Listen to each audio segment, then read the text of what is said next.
Bonsoir à tous. Bonsoir. Nous voyons aujourd'hui les reportages de la 6e semaine de course autour du monde. Je vous rappelle qu'à l'issue de la dernière épreuve, la 5e semaine de course, eh bien, nous sommes parvenus à une photographie tout à fait exacte de la course autour du monde et de son classement, puisque tous les téléglobetrotters étaient notés sur le même nombre de reportages. Alors, avec Roger Bourgeon, nous allons revenir sur ce classement tout à fait exact. Oui, et le jeu des repos 2 par 2 fait que nous retrouverons ce même phénomène de classement exact chaque mois. Alors voyons où nous en sommes. Nous trouvons en tête Anne-Christine Leroux, suivie à 14 points de Georges Amar, le Canadien, puis à 33 points d'Alain Brunard, c'est un Belge, à 40 points d'elle, Yves Godel, Suisse, et Jean-François Cuisine, France, ils sont ex-aequo, puis à 42 points Raphaël Guillet, c'est l'autre Suisse, à 46 points Marc de Hologne, RTL, et à 58 points, Mario Bonenfant, le Benjamin, le Canadien. Alors, à moins d'un tiers de l'épreuve, on s'aperçoit que personne n'a réellement fait le trou, comme on dit en langage sportif. Le peloton roule toujours assez serré et la course reste très ouverte. Pas très en forme cette semaine, Jean-François Cuisine, il n'a pas le moral. Il est revenu de Madagascar, il a atterri à nouveau sur le continent africain et il nous envoie un reportage en provenance d'Harare, anciennement Salisbury. Jean-François, je vous le disais, est fatigué. Il souffre de dérangements intestinaux, très fréquents chez les téléglobetrotters, et le moral n'est pas au beau fixe. Cela dit, Jean-François oublie quelques instants ses inconvénients pour faire le pouls. 1 mois et demi de course déjà. La course, c'est passionnant et c'est épuisant. Je n'ai jamais rencontré autant de gens et je n'ai jamais aussi souvent dit adieu. Zimbabwe, ex-Rhodésie, un pays qui a été sous le feu de l'actualité pendant plus de 15 ans. Mais aussi le seul pays du continent africain à avoir donné une chance à la démocratie. Pour moi, cela est important. C'est pour cela que je suis venu ici. Voici mon 5e film, Échec.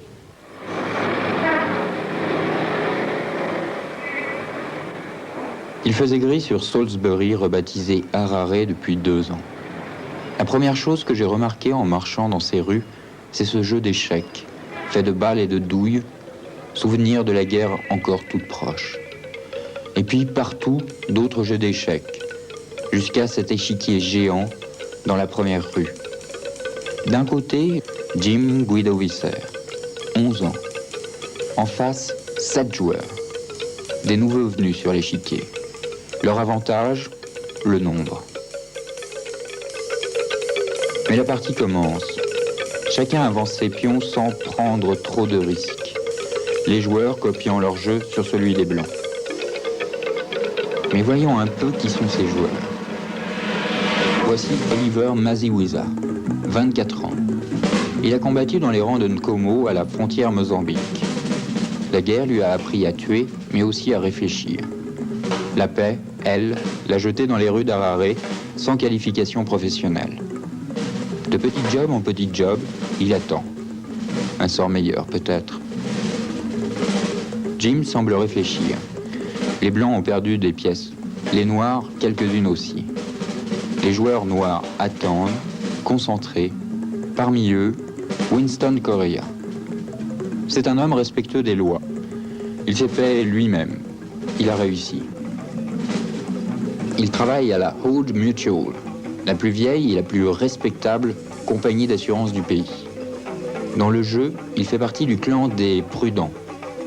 Justement, les joueurs noirs semblent partagés sur la pièce à avancer et la tactique à adopter. Finalement, ils trouvent un compromis. Échec. Voilà un nouveau problème pour Jim. S'il réfléchit, il n'est nullement inquiet. Il connaît bien le jeu. Il est l'héritier d'une famille installée ici depuis 3 générations. Jim n'a aucun souci à se faire. Mais malgré qu'il soit un fils de riche, il est très studieux et travailleur. Et il se débrouille très bien aux échecs. Les Noirs semblent attaquer résolument. Et ils occupent la majeure partie de l'échiquier.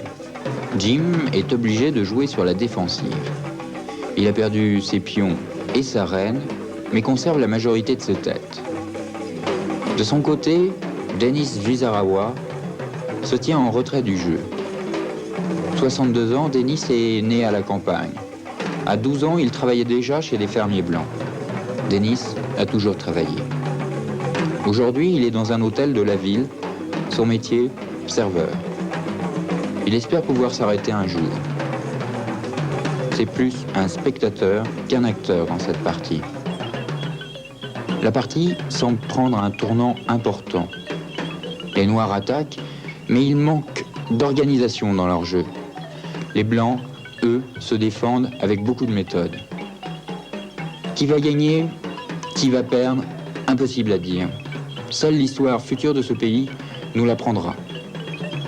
On peut quand même espérer que la partie s'achèvera sur un score nul. Le jeu le permet.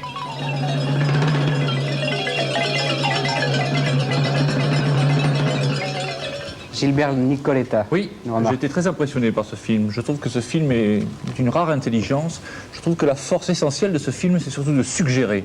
Ça, je trouve que Jean-François Cuisine l'a réussi. Il a fait un film étonnant et j'espère qu'il pourra confirmer un peu plus tard encore ses qualités. C'est vraiment très très étonnant. J'avoue que j'en frémis encore. C'est fait avec finesse, oui, Ah, une oui. autre remarque. Oui, non, c'est formidable parce que c'est déjà un scénario de film d'1h30. Hein, et c'est vrai que c'est très très intelligent et c'est aussi intelligent que le jeu des échecs d'ailleurs. Un des meilleurs films qu'on ait jamais vu depuis le début de cette course.